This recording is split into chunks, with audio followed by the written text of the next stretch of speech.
to Jessie. Jessie is all yours, and welcome to our broadcast this morning. I appreciate it, Michael. Thank you. Thank you very much.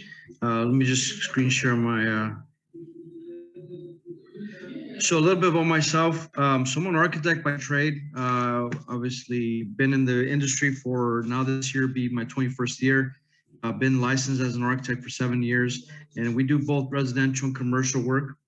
But today, obviously, I'm going to speak about the ADUs and how that obviously would impact if you're looking to do one, but also how it would help in terms of business if you are trying to do this for some additional income. So the benefits of an ADU, obviously, ADU is short for accessory dwelling unit. The benefits of an ADU is it adds a second source of income. So if you're now looking to create additional monthly income, this is one source because now you can rent it out or lease it out. Affordability is another component to it or benefit to it. Again, if you already own the property, then you're essentially adding an addition or building something on that property. So the utilities are already there. So you're doing essentially an extension to that home. It also allows for an extended families to come together. So what we're seeing a lot is mom and dad bringing son and daughter home, or son and daughter bringing mom and dad home. Again, kind of being in the same property, but having their own separate home to live in. It also allows for flexibility for seniors if they are looking to kind of stay in the neighborhood or stay in the home. It allows them to stay within the home and build an ADU for a caregiver or somebody who's going to be there at a full-time basis. Also, if you're in an area where you're close to a college or university, it allows for housing for students. So you'll be able to tap into a steady flow of people to rent or lease that space. Again, this is a state law that went throughout or applies throughout California. This was passed in 2017. They went through and did some amendments in 2020. And again, the whole reason behind this state law is to be able to create more housing for the amount of population we have in California. I know you hear a lot in terms of people exiting California, but what they don't say is the amount of people that are actually coming into California and calling California their home. They've done estimates in terms of how much housing needs to be provided. And right now it's somewhere, I heard somewhere like about 1.8, almost 2.8 million is what we need to be providing housing for. And so these laws that they've passed, again, it's the whole purpose is to try to address the housing shortage. Even though this is a state law, and again, it applies throughout California, the state gives minimums requirements in terms of what you can and cannot do. But what each city is allowed to do is that you can modify it or tweak it to kind of fit their specific needs. So again, state sets some mandates, cities are allowed to kind of modify some of those. So the one of the changes that the 2020 law put into place were a few. Obviously, they still kept the second dwelling unit designation, which would have to have a full kitchen, bathroom, and bedroom. They still kept the whole portion where you could rent it out or lease it out. The ADUs could also be attached, detached, or you could convert your garage into an ADU. That was one that they've actually updated in 2020. The ADU cannot be sold separately, so it's part of the main house. So obviously, if you sell the main house, then the ADU goes with it. One that they updated in 2020 was the utilities. So now cities cannot allow you, or they have to allow you to do separate utilities if you decide to do so for each ADU. So you can have a separate water meter, separate gas meter, separate electrical meter. You don't have to share with the primary home if you don't want to. That's a big one. The other one is the address. So the ADU will get a separate address. Again, in most cities, what they're doing nowadays is that they're trying to use or maintain the same number as a primary home and just give you or issue you a half or a letter. The other requirement that they put into place in 2020 was that in the year from now to the year 2025, the only owner occupancy requirement, meaning the only time you're required to live in one of the units, is when you do a junior ADU. If you do a standard ADU, there is no owner occupancy requirement except for the junior ADU. A junior ADU, what that means is it's essentially a smaller ADU. They do cap it off at 500 square foot maximum, and it must be part of the main house. So for example, if you have a 1,500 square foot home and you decide to split that into 2 units, then you could designate 500 square feet as a junior ADU, and the balance would be the primary home. And in addition to that, you can still add a brand new ADU detached in the backyard. So in that scenario, you would have essentially 3 units or 3 homes to live in one of them. And again, doing the junior ADU, then you're going to be required to live at least in one of those units. One of the other ones that they updated was the ADU allowance for multifamily. So if you have a property that's like a duplex, triplex, or anything in that fashion, they give you 2 options to do ADUs. One option is that you could do, you could convert existing square footage into an ADU. So for example, let's say you have a garage or a laundry room or a boiler room or storage rooms or something like that, or a manager's office that you no longer use, then you could convert those into ADUs. They do give you a requirement though. You're only allowed to convert 25% of those or spaces into the ADUs. So for example, if you have a 4-plex, you could do 1. If you have 8, you could do 2, and so forth. So it's essentially 1 for every 4 units. So that's one option. The other option is you could build 2 brand new detached ADUs. And those, the ones we've seen so far have been 2 new units that are at the rear of the property, and they're usually built above parking or a garage. And then again, now you're able to add 2 new units. So if you have a duplex or a quadplex, now you go from 4 to 6.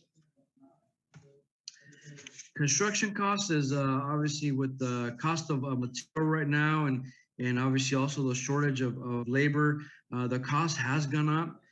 Depending where you're at, it does vary. I'm located in Whittier, so I'm kind of like in the in-between from like Venice, Santa Monica, to over to like Riverside. So I'm in the in-between. So my average, at least what I'm seeing, is about $235 a square foot. So for example, if you're to take a 500 square foot unit, you're looking at about $117,000 for that standalone unit. This cost would obviously only include the construction and the labor and material. It wouldn't include any city fees or our fees, like the design and engineering. But what I do recommend is that once you establish your budget, I would factor about 20% to cover that soft cost. And obviously the soft cost would be the city fees, permit fees, plan check fees, engineering fees, and so forth.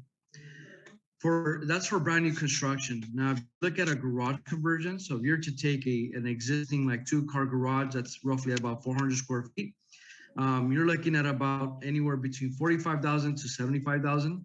And where that number ranges or makes a difference is the condition of the garage, the age of the garage, and whether there needs to be a lot of retrofitting or replacing of that garage. So again, low end we've seen that 45, high end we've seen that 75. Usually for those garages, you're keeping with something like a studio type unit.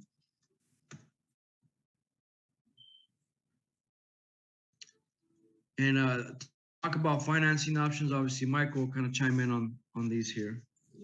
Yeah, absolutely. Thank you, Jesse.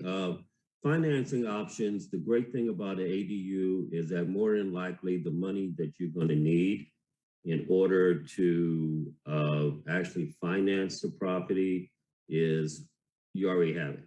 It's in your equity. So one of the great things about the financing market today is that the interest rates are extremely low. They are anywhere from, depending on the type of financing, if you're going conventional, FHA, whatever, they're in between 2.5% and 3.5%. So it would be very easy for you to refinance your property, pull the money out in order to complete the total project on the ADU and move forward. You know, if you have a higher interest rate right now, let's say your interest rate is 4.5%, maybe even 5%, you could probably refinance your property, drop your rate, which would be awesome, and also get a lower payment. So you might end up paying exactly what you're paying right now, all depending on what your interest rate is. So to get started is very easy. Only thing you would have to do is reach out to me, send me a copy of your mortgage statement. We can analyze where you are. Then we'll get with Jessie to kind of figure out what the cost would be, and away you go. It would be very simple in order to do this. So that's the good part about it. The money, you're sitting on the money more than likely, and it is just an awesome time to refinance because of the interest rates being so low. Jessie, is there anything else on this slide that we need to go over? All right, interest rates are all-time low. That's correct. Between 2.5% and 3.5%, just like I said. Okay, we're on point. Here's a good point. The loan has to be up to 80% of the appraised value. Because you're doing a cash out refinance, you cannot go over 80%. So the first step would be to reach out to me. Let's do a value check on your property to make sure that you have enough equity in there to actually pull the money that you need in order to complete the projects. Now, if you're a veteran and if you have not used your VA loan, or if you have used your VA loan, the good thing about it, VA loans can be higher. So if you're a veteran, you can go up to about 95% of the appraised value. So that's a good thing as well. So being a veteran is a good thing. Also, VA loans they're very low right now. They're about 2.25% to maybe 2.75%. So you can definitely get it. Loans can be conventional FHA, just like we mentioned. So the first step is to reach out. Let's get a value check on your property. Let's see if you're good to go. Let's determine which loan is good for you, and then we can move from there. Okay, Jessie, thank you. I'm going to pitch it back over to you. Perfect, thank you. So here's some examples. I'm gonna get now into some examples of what ADUs look like. Here's in terms of when I was saying detached or conversions and so forth. So if you look at the one at the far left where you take the garage conversion. So let's say that the garage is either attached to the house or in the back. You could take that whole footprint and convert it into an ADU. The one above garage, that one, again, you just kind of take the footprint of the garage and build a second floor to it and do a new unit there. The detached is the one we're doing more often, which is, again, just building something that's detached, freestanding at the back or furthest back to the backyard. The new one that we just talked about, which is the junior ADU. So let's say that you have the whole house in the front and you decide to designate, 500 square feet to the junior ADU. Here on this example, we did the 3 units. So you have the primary home, you have the junior ADU, and then now you have the ADU that sits in the back. So now you have 3 units on that property. Here's another project in Inglewood where we worked for mom. This is for a client of ours who wanted to bring mom back home. So she needed a 1-bedroom unit. It's a good sized unit above a 2-car garage, so she kept parking on site. Here's for a client who was looking to actually generate a little bit of monthly income and essentially convert himself into a landlord. So what he did is he designated a junior ADU at the center of the screen there, and then he converted his garage, which is sort of the rear of the property, into a 2-bedroom unit. So he's going to live in the 1-bedroom junior ADU. He's going to rent out the 2-bedroom ADU in the back, and he's going to rent out the 3-bedroom home in the front. So now he'll be able to collect a monthly income after he pays off all his utilities and a mortgage. Here's a project in Hawthorne where this is for a client who has a duplex, and what he wanted to do was convert the garage, which is pretty small. They weren't using it for parking or to park their vehicles there. They were actually using it as storage. And so what he did is he converted that into a 1-bedroom unit. It's a 483 square foot unit. And now he's going to be able to have 3 units to rent out, whereas before he only had 2. Here's a project in Walnut where it's for a client of ours who's bringing mom to live with them. Her family's growing, so obviously they don't have a bedroom for mom to stay in. So they're gonna build something for her. It's an attached ADU. It's a 640 square foot, single story, 1-bedroom unit. It's a good size unit. Usually for projects, when we look at these, there's usually, we look at 2 types of projects. One is whether it's for family, or the other one if it's for rental. And the reason why we ask is, depending on the situation, they have different design requirements. For the rental unit, we try to stay as efficient as we can, so more of a compact floor plan. And the reason behind that is when you're renting, you're usually looking for a bedroom count. So you're looking for a 1-bedroom or a 2-bedroom. You're not looking for square footage. Whereas if it's for family, it's the opposite. At that point, we're going more for space, comfort, and so forth. So at that point, we're making them a little bit more bigger. So for a rental, we might stay, somewhere in the 550 for a 1-bedroom. But for mom, I mean, like this one here, it goes up to 640 square feet. Here's a project in Santa Ana for a couple who's actually looking to retire. They're gonna travel once they retire, but they want to have a home base. So what they're gonna do is they're converting their garage into a 1-bedroom ADU, and they're gonna rent out the 3-bedroom home that's detached towards the front of the property. Here's another project in Long Beach. This is for a client who was looking to do a kind of multi-purpose unit. And so he did a studio type unit, so he'll be able to rent it out, lease it out. Or if he wants to use it as a pool house, he could use it as an entertainment area. And again, this is a 2-story unit above a 3-car garage. Here's another project in Whittier. This is for a client of ours who's bringing mom back home. As you can see, it's a 2-bedroom unit at 900 square feet. This is probably the biggest unit we've done so far. And again, this is for mom, so it's getting spacious. It's getting a lot more comfortable. So we're going with the bigger sized unit.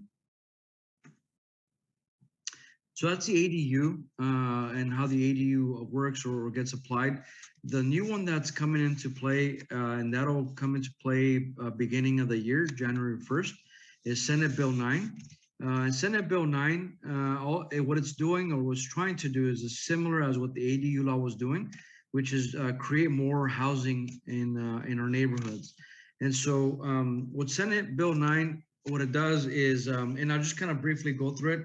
What it does, what it allows you to do is, if you have a single family lot, like in an R1 zone, you're now gonna be able to add a second home on that property, which is different than an ADU. And the main difference is that the Senate Bill 9 law for size of home falls within the zoning requirements for that specific city, which means that they're usually larger homes that are allowed to be built versus an ADU that puts, most of the time they put a cap on. So that's one scenario. The other scenario that Senate Bill 9 would allow you to do is legally split your lot into 2. So and this again applies for R1 single family zoning. Why that's important is that once you do the lot split, now you're going to be able to build 2 homes per lot. So what used to be 1 lot, 1 home, now you would have the opportunity to have 2 lots, 4 homes. They're both going to have separate APN numbers. And the advantage to that would be that now you would be able to sell one of the lots or both of the lots if you decide to do so, which is a lot different than when the ADU law was meant to do. Now you're able to legally sell one of these properties. They do put a condition on this if you do the lot split, is that at a minimum, you as a homeowner would need to live in one of them for at least 3 years. But after 3 years, you would be allowed to sell that lot you're living in. But right away, as soon as you do the lot split, you could either build the second lot or sell the vacant land if you decide to do so. And this Michael, you want to speak about the financial assessment? This is the last slide here. Absolutely. The financial assessment is important because we believe that we want to be able to make sure that this is viable for you. So what's included in the financial assessment is a comparable analysis, a buyer analysis, I'm sorry, a seller analysis from the standpoint of how much money you can pull out. And also, we will bring Jessie in to consult you on the best way to go for your property. So if you're interested, everyone on this call has my number. Please give me a shout and we could get the ball rolling.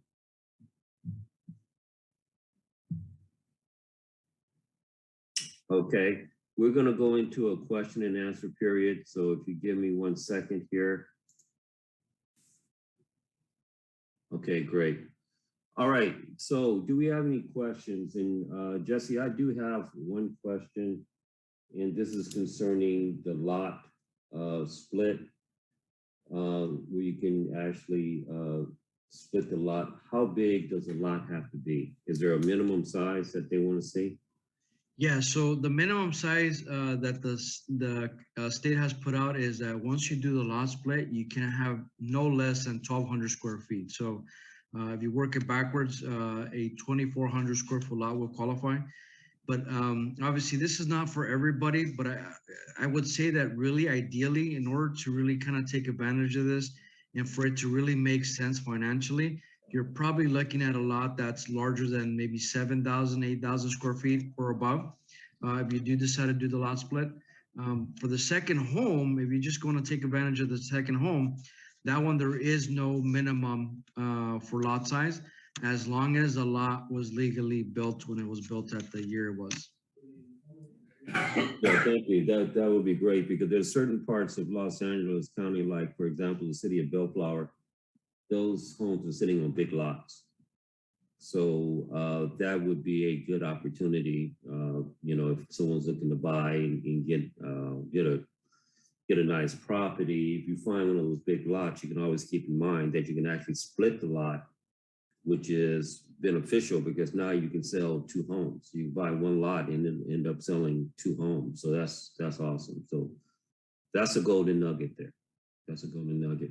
So we're a small group. I'm going to go around the horn to see if anyone has any questions. Lynn, any questions?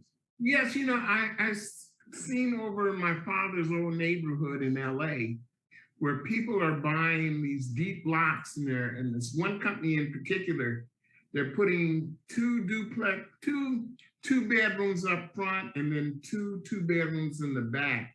I guess they're tearing down the existing structure or leaving one wall up.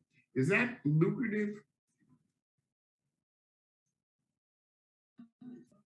Lucrative, I mean, financially, obviously it makes more sense when you have multiple units on a single property, just because again, it's a developed area that already has primary, like main utilities.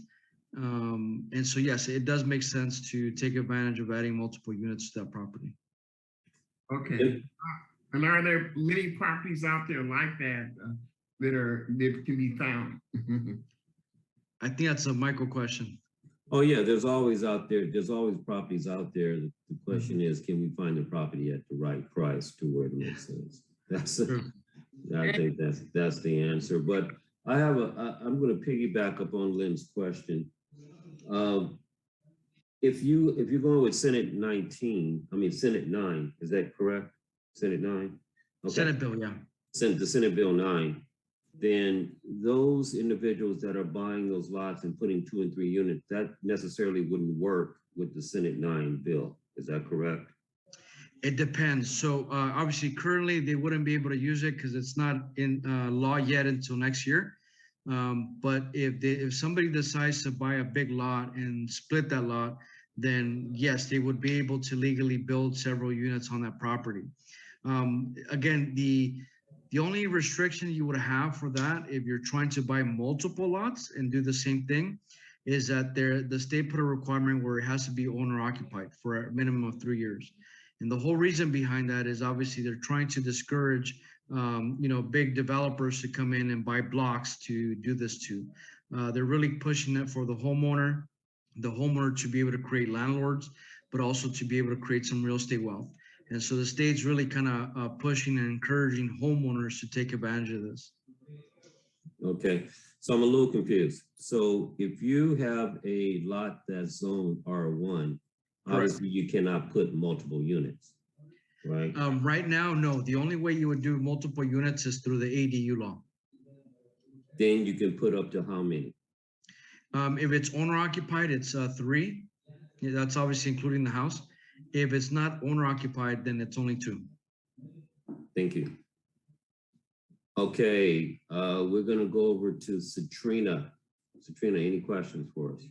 Hi, everyone. Yes, I have a question. I'm interested in building the ADU above my existing garage.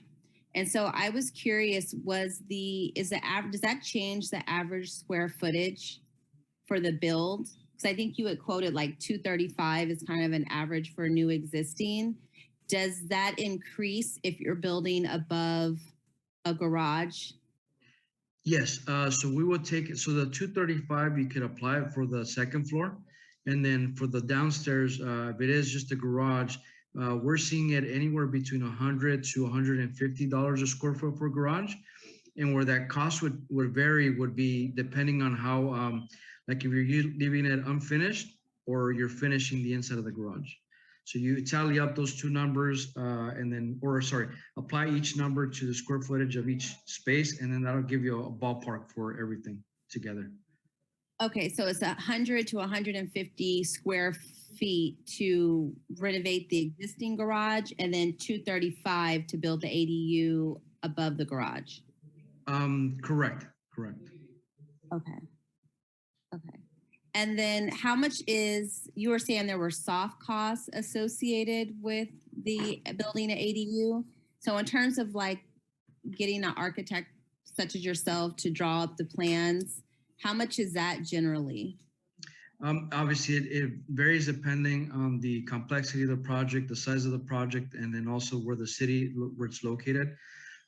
Historically, we've been somewhere in the $10 to $12 a square foot for ADUs.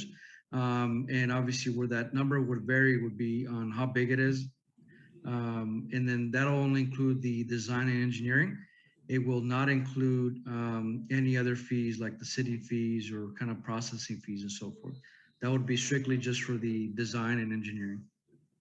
And what's the entire process from drawing the designs all the way through, getting the permits, getting the ADU built? What's the average time frame that you're seeing? So I usually say try to budget about 8 months to about a year, kind of worst case scenario. And right now with COVID going on, it really depends on where the project's located in the city. Because some cities are open to public and kind of getting back to normal operations. Others are still closed or open by appointment only. And every city is experiencing a shortage of staff. So depending, like I said, the location of the city, I'd say budget between 8 months to 12 months. Where that would vary would be obviously the size of the project. So a smaller unit would be less. A bigger project would obviously take a little longer. And that'll be from beginning to end. Okay, I have one more question. So for the square footage of like 235 that you quoted as like an average, does that include like running like new like sewage pipes or separate pipes and all of the construction associated with that? Or is that connected to the main house? Partially. So obviously it would include the sewer connection, but it's only going to be with the assumption that it's easy to connect, meaning there's a path to the sewer before it goes out to the street. Obviously, the number would come up if they got to break out a lot of concrete or driveway or some of the house. In terms of the gas, water, and electricity, those numbers are based on using the existing and just tapping into it. If you decide to do separate, then that price is going to range. And what we've seen at a minimum for when we do ADUs and they are for rent, then we would recommend that you at least have at a minimum a separate electrical meter and a separate gas meter.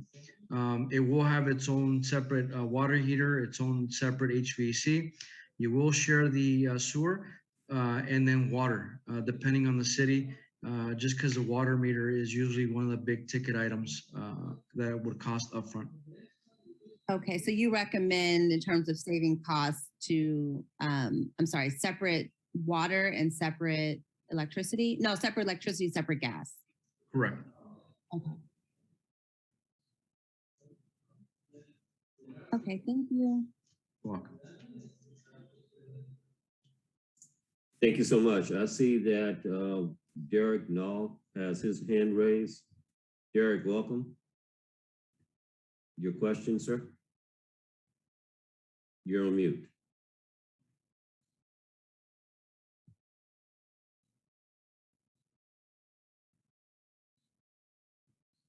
Hello, Mr. Null, you are on mute. We cannot hear you.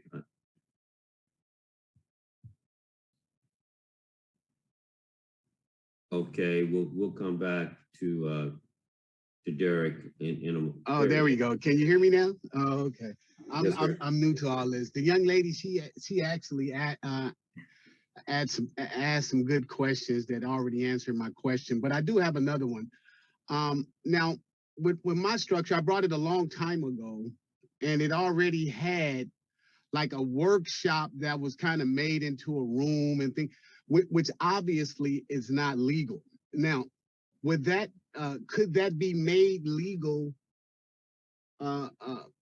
or would that portion of the structure, which would add more square footage, have to be torn down? Or do we have to stay into that 2-car garage range? And when you go beyond that, does the city have a problem with that? So there's a couple ways you could move forward with this. So one, obviously, if you look at the city records and if the structure itself is permitted, then you could use that to your advantage of essentially converting that space into an ADU. There will be obviously certain requirements you have to fulfill because now you're essentially upgrading that use. If the structure is not permitted and it was It's built not. I don't think it's permitted. It was a garage, right? And was used as, when I bought the house, it was used as, I guess, the hangout. But I did kind of made it nice. So I'm pretty sure what's in there now needs to be all ripped out and up to code, confirmed to be up to code. Okay. So yeah, so then in that case, if it's not permitted, like the structure itself is not permitted, then we will go through a process of getting it permitted.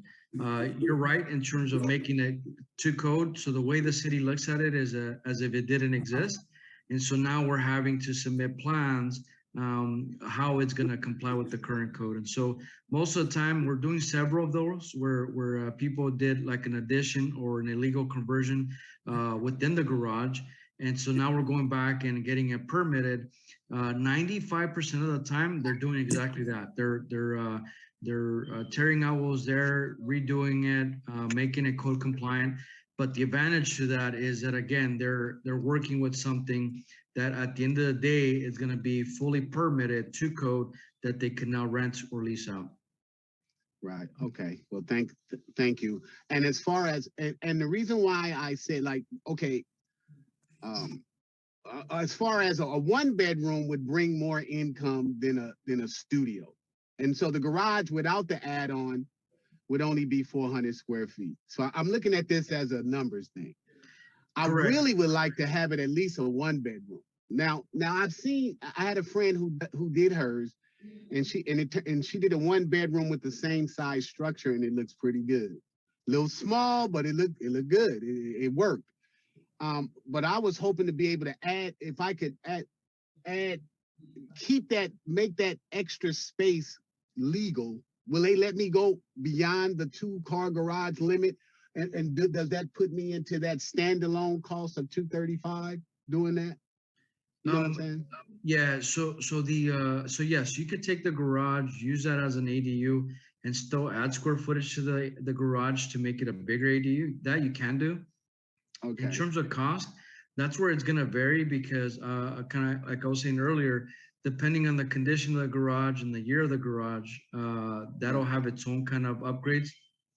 Anything new, yes, you could factor or use that $235 a square foot number to give you a sense of the addition square footage. Got it. Thank you. I'm done. Awesome. We're going to jump over to Clara. Clara, do you have any questions? And thank you so much for joining the event. No, I don't have any questions at this time. Thank you. Alrighty, thank you. All right, Mr. Kafori, how are you, sir? Do you have any questions for us today?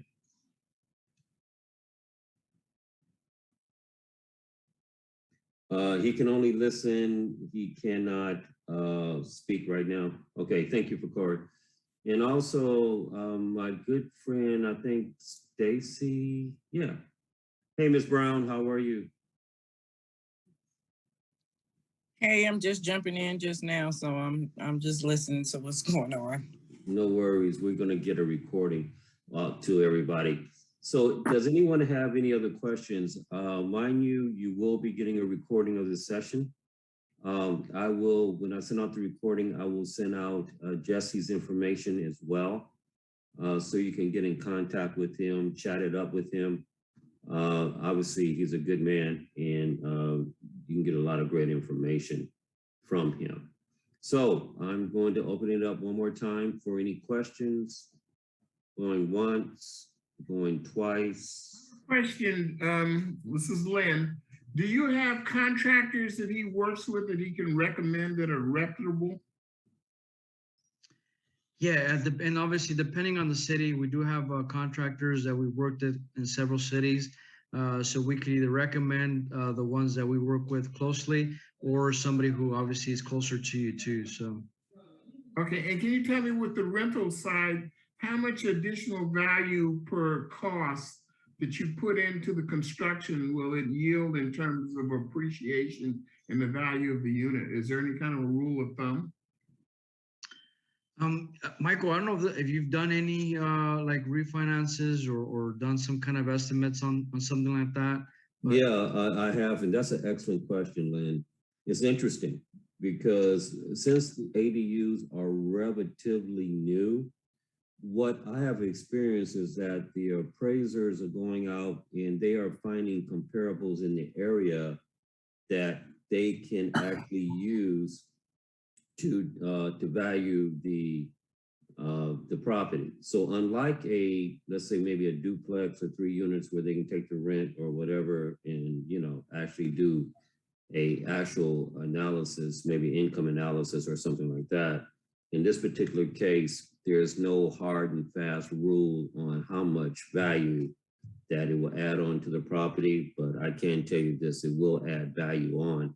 And as more ADUs come up and pop up, it's going to be easier for appraisers to give data points on how much value is going to be added. So right now, I couldn't tell you. I could give a great assumption, all depending on the area and size of the ADU and all of that, but there's no hard and fast rule right now, except for it will indeed increase the value of the property. Hopefully that answers your question.